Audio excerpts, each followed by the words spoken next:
Some people say it's hard to believe that the moon landings were faked. I say it's hard to believe that they were real. What NASA is claiming is that they went 1,000 times farther than they can go today with 50-year-older technology on the very first attempt with 1/1,000,000th the computing power in all of NASA than is in a cell phone. If Toyota said that they made a car 50 years ago that could go 50,000 miles on a gallon of gasoline, and yet today their best car could only go 50 miles per gallon, or 1,000th the distance, wouldn't the fraud of the previous claim be obvious?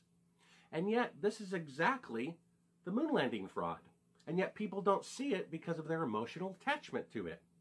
They're claiming they went 1,000 times farther 50 years ago than they can go today with 50-year-older technology.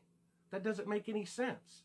It's the only time in history that a technological achievement like the automobile or the airplane or nuclear power, that no nation on earth could repeat it 50 years later, when in fact it should be 100 times greater 50 years later. If they could go to the moon with 1960s technology, men would be in another solar system by now.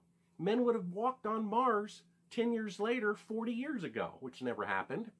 And there would be bases on the moon there today, of which there are none. It's the only time in the history of the world that technology that cost $175 billion was deliberately destroyed afterwards. Would Bill Gates spend $175 billion to make the first computer, and then when he was done, throw it and the schematics in the trash? But that's what NASA claims that they did.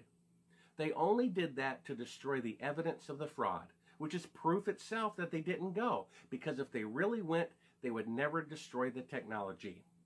The B-52 bomber was made 70 years ago and is still in service today in the United States Air Force because it worked so well. Now they want to return to the moon, and they're having to recreate all that equipment from scratch because they deliberately destroyed it in order to hide the evidence of the fraud. I say it's harder to believe that the moon landings are real than to believe that they were fake.